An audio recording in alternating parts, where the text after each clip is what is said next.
I think those like the lapel ones work like real well. Like if you're sitting at your desk. Right, not but moving, not like running around. Exactly. Yeah. They're probably like trying to connect to other things as you move around. Yeah. Right. Well, I think it's like I'm physically making space from the camera. Oh, from the camera. I mean? Like, okay. Yeah, that would totally make sense. Hey guys, this is the second portion of the show. This is the part that's the most important to me.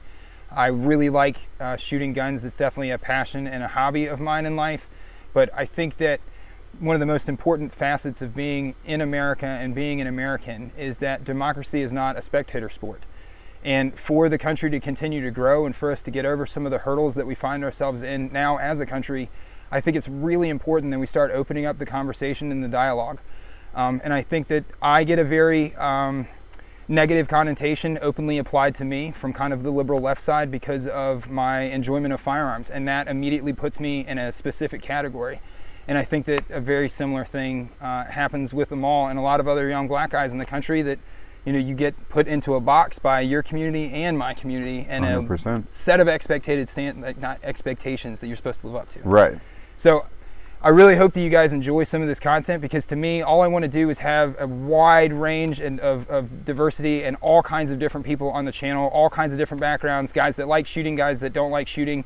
And I want to try to create that dialogue and open that dialogue back up in our country again. So without any more rambling, everybody, this is Amal. You guys met him on the YouTube video. If you, for some reason, subscribed to Patreon to watch the first video and did not see the YouTube video, Amal goes by Champagne Sensei on Instagram. On Instagram. Yeah.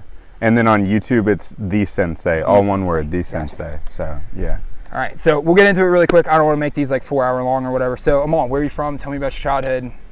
So I was born in Richmond, Virginia. I stayed there for about 3 years before I moved up to the Charlottesville area. Okay. And I've kind of bounced all around Charlottesville as I grew up. I lived in Charlottesville. I lived in the Albemarle County area when I was in about 4th grade, I think. We moved out to Waynesboro, stayed there till I was in 10th grade. Then we moved to Lake Monticello. We're going to come back to Waynesboro because I ran around in Waynesboro quite a lot when I was growing up. So. Okay. So I moved to Lake Monticello in 10th grade, made one of my best friends there. I went to school with them at the time, but just having the convenience of I could actually walk to my best friend's house, where I went to a private school. So generally most of your friends don't live near you because we're not districted, right? So that was really nice to be able to have somebody that close by. And then when I went to college at James Madison University, my parents moved to Forest Lakes, which is north side of Charlottesville. And once I got back from college, moved in with the rents for a little while, and now I'm living just off of downtown Charlottesville. So I haven't branched out too much in where I've lived, but I think sometime in the near future I might test the waters and move down to Richmond, as I had talked to you about earlier. But I guess just to get a little bit deeper into some of my background, I have 2 younger siblings. They're twins. They're actually half siblings. So when I was younger, I am one of the people whose biological dads went out for the milk and cigarettes and didn't come back. And, some people that affects them very strongly.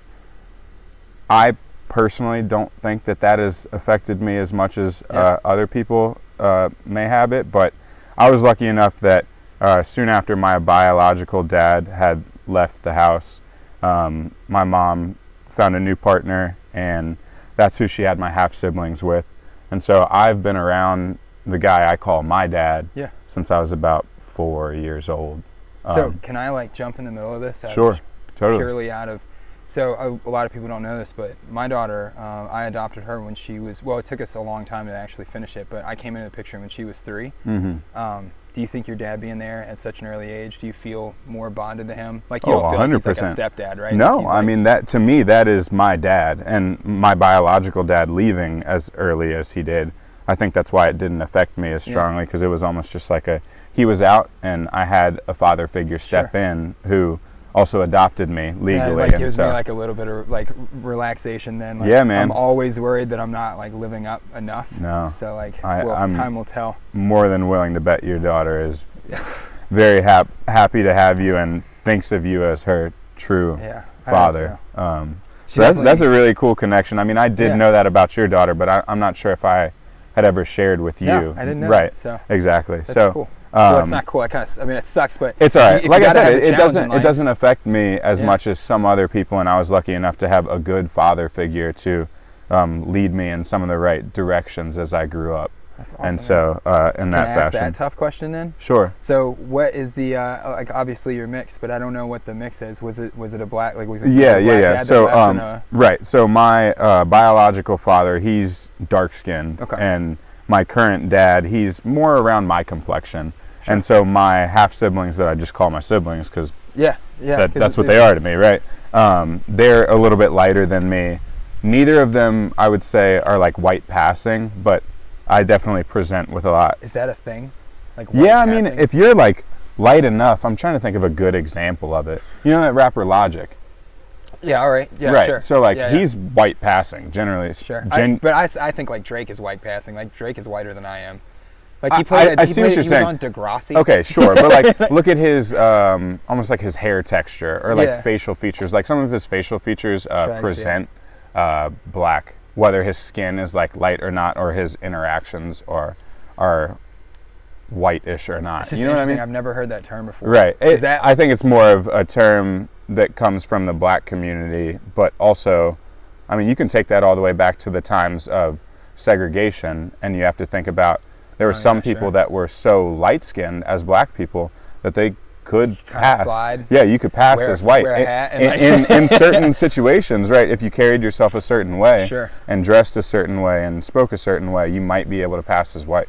That's super. So one of the I feel like we're going to end up off topic, like right out of the gate, but whatever. Sure. One of the super interesting things to me about like racial tensions and like how different like communities deal with those in our country.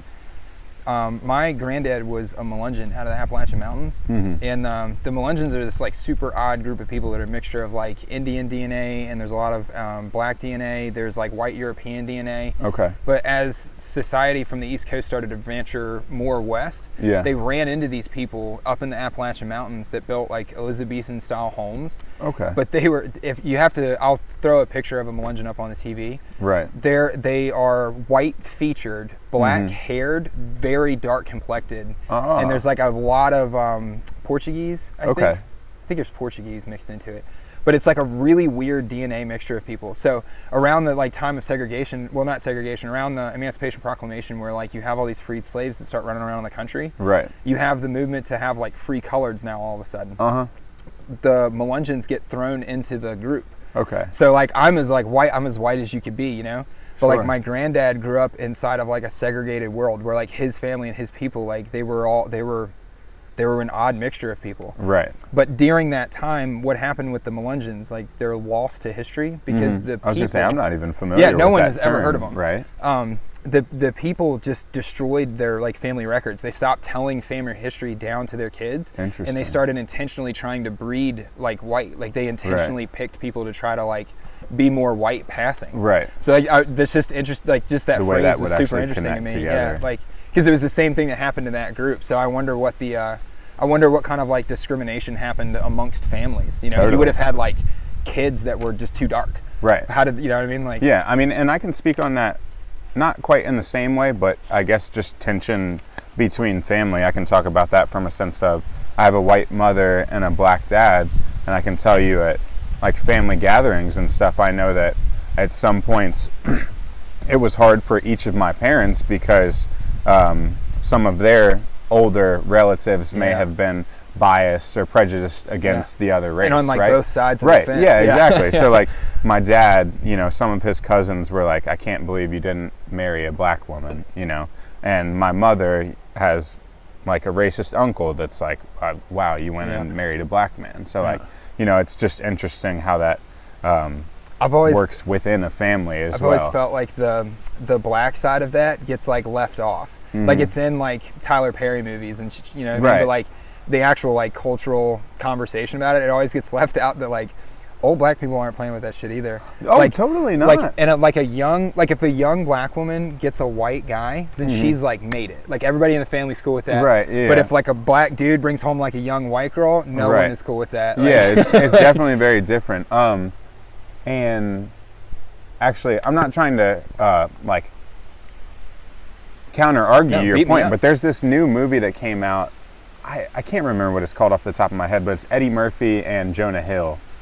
And I know what you're talking. I haven't seen it, but I know what you're Eddie talking Murphy is like a black Muslim dad of this younger black woman, and Jonah Hill is a very like traditional Jewish guy who's trying to date this black woman, and so you get to see a little bit of how the Muslim dad is like very unhappy with his black daughter dating a Jewish man, and then on the other side of things, too, Jonah Hill's mother is like trying so hard to like be accepting of the black woman he's looking to date, right? That she says like comments that are just like, okay, you're making it really weird now. Like where your understanding of black culture is like a music video. And right, like, yeah, exactly. You're trying to be nice. She's asking all about her hair, and she's like, what kind of weave do you have in today? And it's like, okay, like you just didn't have to say that. Like you could have just had a normal conversation.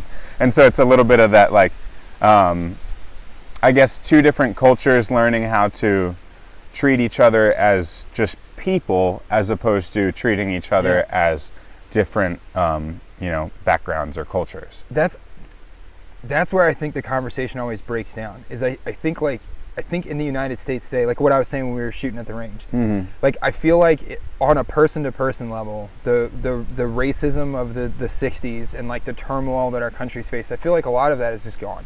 Right. And you're always going to have individual people that just live their life with hate. Yeah. So there'll always be an element of something, but every group will have another group that just doesn't like them. Of course. But I feel like the thing that never gets talked about is like on a day-to-day, person-to-person level, I feel like Americans by and large are just widely accepting of not just skin color, but like everything, like gender types, sexual types. It's so here and prominent, right? Like, I mean, where America's always talked about as the cultural melting pot, right? Yeah. And it, much more than almost any other country. And so I think lots of times people can say like people aren't accepting enough in America, and maybe sometimes they aren't, but progressively America in the grand scheme of things is ahead of a lot of other countries, right? Like I lived in Germany for 3 years, and it's crazy to me because the Germans still hate everybody, right? Like, and they hate their neighbors. Like, a girl that I kind of ran around with when I was over there was from Romania, and one of my buddies was like dating a German girl.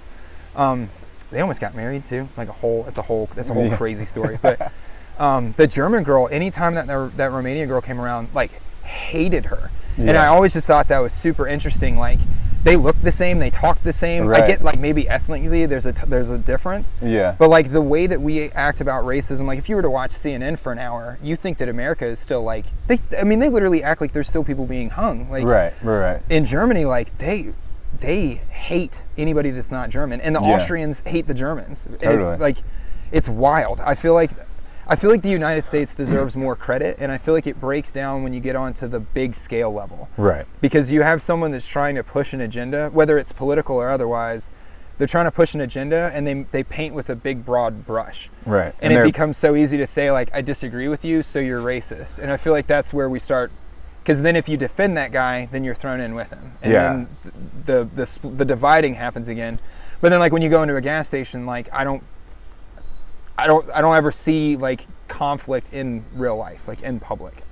Yeah, I would say for the most part, I don't deal with that conflict a ton in everyday life. You know, sometimes you might cross that person where it's very obvious. Okay, like they don't like black people. Like I might like figure that out eventually, but you know, in my regular everyday interactions, for the most part, like I don't see that. Now, maybe it could be more prevalent on social media, but you know, sometimes it's when you're typing, it's hard to know how serious someone is. Go in right? an So Xbox game room. Right, Like exactly. Xbox lobbies are just... Right, and that's a whole different thing. It's like, you know, people might be throwing the N-word out in Xbox lobbies, but are they actually a racist person? Yeah. Probably not. Does that mean they should say the N-word? Probably not. But There's like just being childish idiots on a exactly. platform that allows them to be childish idiots. Right. Like, and like you look through comments on like TikTok, and you'll see, you know, maybe somebody in the TikTok video did something that like could have been taken as racist, and like I see people comment like an old white man emoji with like this mustache, and it's like, yes sir, boy. Yeah, yeah. Like stuff like that. And it's like, that kid probably isn't inherently racist, but is just a child and doesn't quite understand, you know, how the world works at this point. Sure. Right. Do you ever think there's stuff that gets taken like the wrong way, like shit that like what was the syrup company? Activists? No. The Miss Buttersworth. Like that was a great like little like that, trade-off. right? Like Miss Buttersworth. Like I feel like there's stuff like or like that. Aunt Jemima? Yeah. Yeah, Like same thing, right? Like right. inherently, when that was made in the 1950s and they branded it like that, did the artist that painted that artwork go like like the original Aunt Jemima like painting is like black. Right. Like, and you had, that was the same time that Walt Disney, who was a Nazi supporter, Yeah.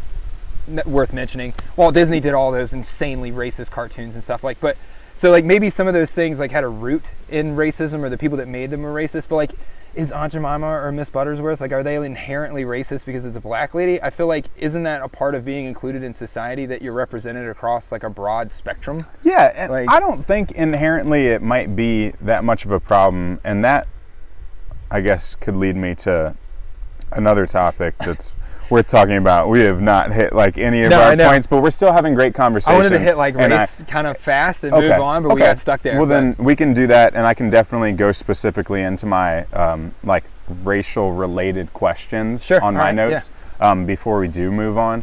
But I guess real quick, I just wanted to touch on things like the changing of the name of the Washington Redskins. Yeah. Right? So like, I think technically speaking, Redskins isn't a good term to call Native American people, but I also look at it as like, okay, let's look at the Cleveland Guardians now, the baseball team.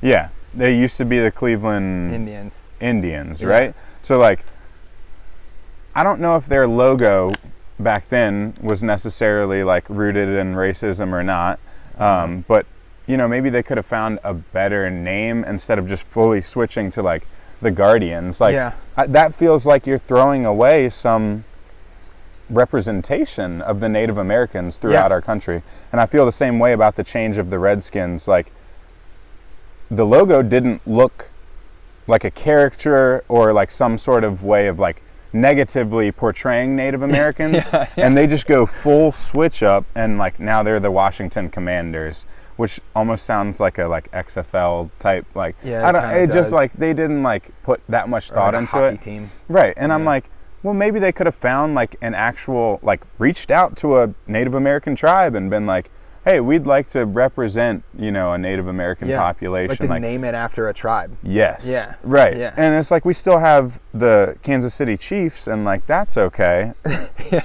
I understand getting rid of the whole Redskins name, but like, I just don't like how I feel like history is kind of just like washed away there. Right.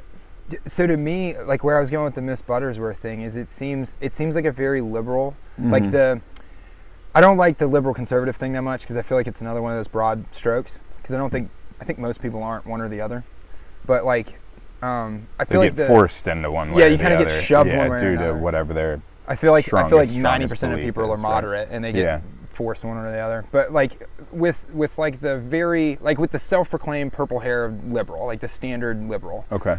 There's this like belief that removing the Redskin name or removing Miss Buttersworth somehow makes things less racist, but then you're also just making it to where there's no representation of that community, that culture, like at all. Yeah. And there's no asking of that community or that culture if it's something they even like. Right. Like the most egregious one to me is Latin X.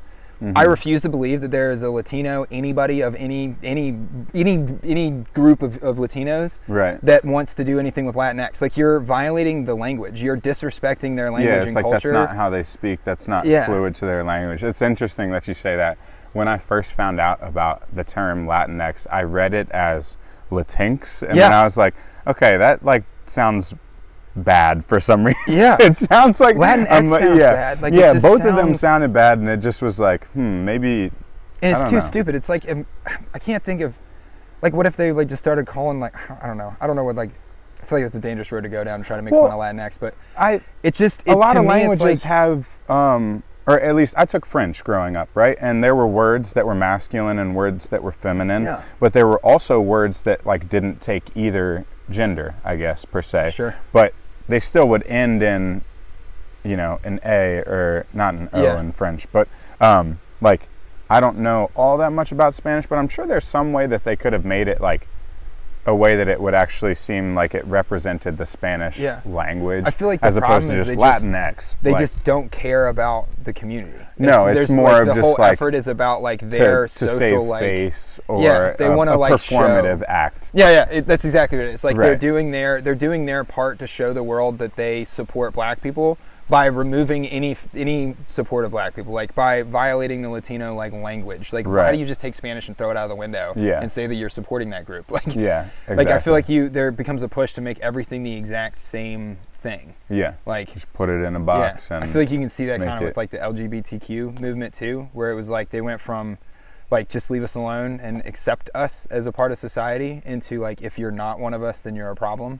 yeah. like- I mean, I think We're that's, going down a whole nother road now, but I would say that's more of a media push. It's more definitely- than it's 100% necessarily a media thing. the LGBTQ community making that push themselves. Yeah. And they're like every community, there may be extremists and people who start pushing a different narrative, and that's the one that really like catches our eye and maybe like makes us standoffish, I guess, right? I think it's But- been straight in the media and the federal government. Right, I think and that people they've take it and alarmed it to run the away point. with it, right? I think stuff like, did you see where the White House caught a bunch of flack because they put the LGBT flag in the middle of 2 American flags and like violated flag code? No, and, I like, didn't see that, but The conservative news like blew up that the White House like that they were saying that the country like our flag now is the LGBTQ like flag. right. I feel like no, they're just that seems everyone's like a huge incompetent at their stretch. job, and Right. they just thought it looked aesthetically pleasing. Like Yeah. no one thought that deep into it. Yeah, Like, exactly. you can't. That's my issue with like the conservative news side of the house is like you can't step on a landmine every single day. Like there's Right. got to be some days that they just do dumb stuff. Like, Yeah, why- exactly.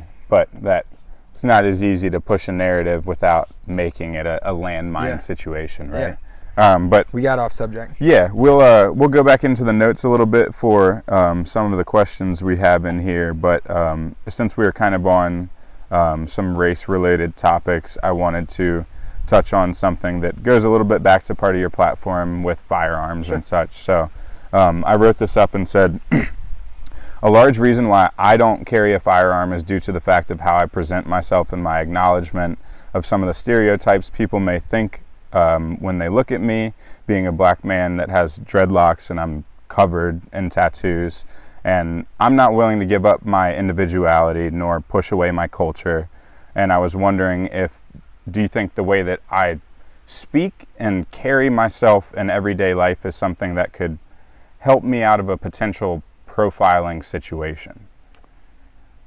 Well, not to be a politician and buy time, but like genuinely good question because I had something like similar that I wanted to talk about. I figured we might have a little Yeah, bit of crossover for sure. in there. So I think that racial discrimination amongst law enforcement is absolutely a thing. Absolutely. Yeah. How that narrative then gets used by the media and by other organizations is a Right. different thing, but does it exist? Absolutely. I make the joke all the time at the shop that, me driving down I literally made the joke to you today. Right. Your plates. Yeah, I'm comfortable to drive down the road with machine guns and suppressors that I sign out from the shop that is a gray area as far as the ATF and the NFA is concerned. Right. I'm very comfortable doing that and speeding and doing what I'm going to do. Mm-hmm. I have been pulled over with a year-old inspection sticker with gun cases and firearms in the back seat, and the cop didn't even ask me about them. Right. That would not be the same experience for you, No, no I matter don't think how so. you phrased yourself or held yourself. Right.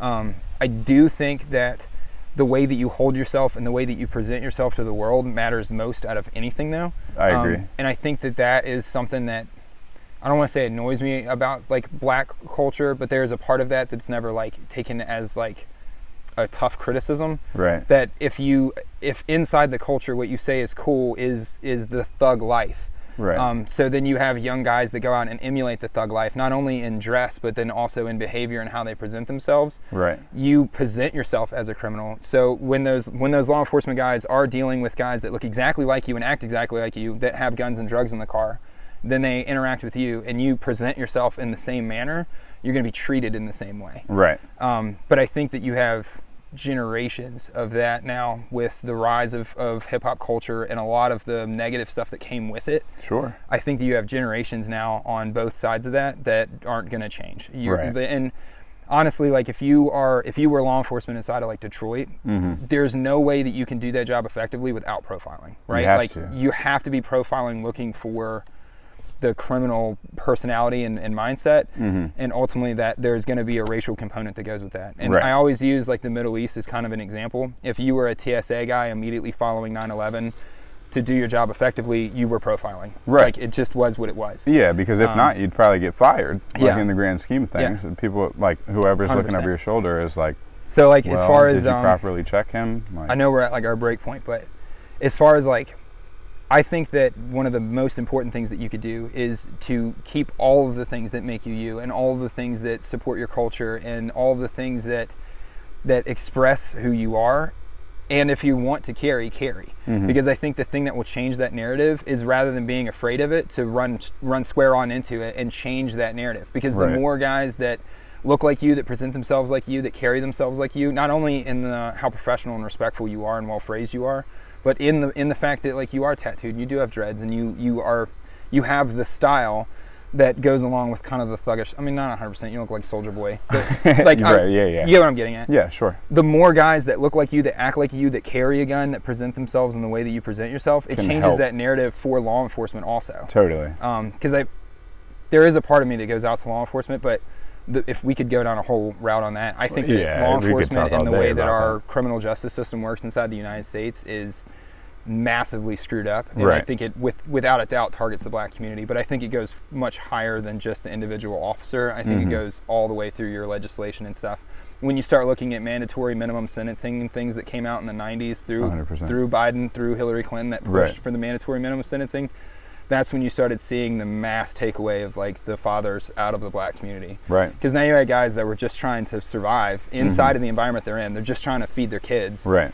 Get caught with a minimal amount of drugs and get sentenced to 10 years. Exactly. Once you do 10, there's no fixing that. You're stuck in a loop. You don't come back and get a good job to support your family. That's not really realistic, and, and your family is already so disadvantaged after that's happened, right? Because you're gone for 10 years, that's right? already one income out of the window, yeah. right? And so if you're in that community, there's already food limited stamps income or whatever it may be. It just gets worse and worse and worse. And that creates that cycle again of why a lot of black communities may have, a high crime rate, is because, fatherless homes. I mean, fatherless homes. So no good leader, no one to set a good example. But then on top of that, if the money and resources aren't available to you, I mean, some people are willing to make certain steps that might not be the moral steps, but they're the ones just to get by, right? Like something like selling drugs. People look at it a certain way, but sometimes, and if your dad did 10 years, you don't know that your dad is trying to change his life. You don't know his backstory at all. Right. You as a kid just saw like, this is what my daddy did, and you follow in his footsteps. Right. And once you start down that road, the people that you interact with, those true people that are just predators by birth, you interact with those people all of a sudden, and now, man, you're stuck in that loop so bad. Yeah. So I don't know. That's kind of my opinion about it. I could continue down the criminal justice system for a while. That was when I was going to school. That was one of the things I wrote all my papers on. Was gotcha. If you look at recidivism rates for anybody, it doesn't matter what your background is. If you do time inside of like a juvenile detention facility around the age of 13 or 14, your percentage to be a felon, like a life sentence felon, by the time you're in your 30s is like 90%. Same for if you're arrested around 17 and 18, then your Mhm. percentage is like 70%. Right. And it's purely because you get stuck in that loop. Exactly. And you're young enough, when you're young enough inside of it, that you drink the Kool-Aid from those adult predators that are around you that get you to do the crimes, that building get you to do the work. habits, you know, and Yeah. making you think that those habits may be normal. Yeah. Well, you can look at any gang. To be a part of the gang, you got to do your work. Right. The part that gets left out of that is the people that are doing the work are kids. It's a psychological attempt to recruit them into the business. Right. And then once you're there and you've got a couple of charges, man, what else do you do? Right. You know? And that's completely ignoring the fact that there's a vacuum of fathers, the guys that are still in the community that are kind of de facto father leaders, like they fill that father role, are the guys that are out there doing that on the street. So like, man, when I was a young kid, if I grew up in a neighborhood like that, I would have been sucked into it. I went out of my way, having gone to a private Christian school. I got kicked out and went to public school. I went out of my way to get involved in that culture of that stuff. Like, if I had grown up directly around it, 100%. You know, it looks exciting, man. Right. And especially like if you have roaches in your house and like you're not eating and you're like legitimately like the way Baltimore is right now, that place is a war zone. And it looks like a way out when you're in that situation, right? And I did some reading literally just this morning, right? and it was talking about how obviously there's higher crime rates in like gang populated areas. Well, these gang populated areas tend to be the over policed areas. And on top of that, the reasons why gangs are so strong in those areas is because when there's over policing, that leads for the community to not trust the police system. Which then means who has your back? Who's going to have your back? Your gang. And your gang has your back in that situation. So how do you break that loop? It almost feels like you can't in that situation. When the people who are supposed to protect you in that scenario, you don't feel like you can trust them. And so they fall into the gang loop. You take those cops and put them inside the schools as resource officers, which is like, they got to be there because there's shootings all the time, which is never talked about. Those are always thrown into the mass shooting, but you have kids like legitimately bringing guns to school, and like there are issues. So you got to have like an actual police officer there to deal with that stuff. But then you get the videos where they're like slamming 8-year-olds because that's a punishment for a cop that already got in trouble for something on the street. They punish him by making him be the resource officer. So he's in there with a bad attitude already. He's already got an issue because he's a dude that's getting in trouble. And he's mad, right? He wants to like, take it out somewhere somehow. And he lets some like my daughter at 11. She's 5'5", man. She gets an attitude and gets in your face. Like, it's tough, dude. It's tough not to get like aggressive back. Okay, like hold up. You stack all those chips against somebody and let a little kid get in his face. It's slam a 12-year-old, man. Right. It's a lot of pressure on you in that situation, because I'm sure when they're put in that school, they're already feeling like their higher ups are waiting for them to mess up again, just so they can get them out. Right. Which is, dude, I could keep going down this road. The politics inside those community service jobs, where like you rise to the top by selling out people around you. It's a proven system, and it's dangerous because you run into stuff like that. But you want to take a quick break? We'll check totally. We can do that. Get back on it. All right.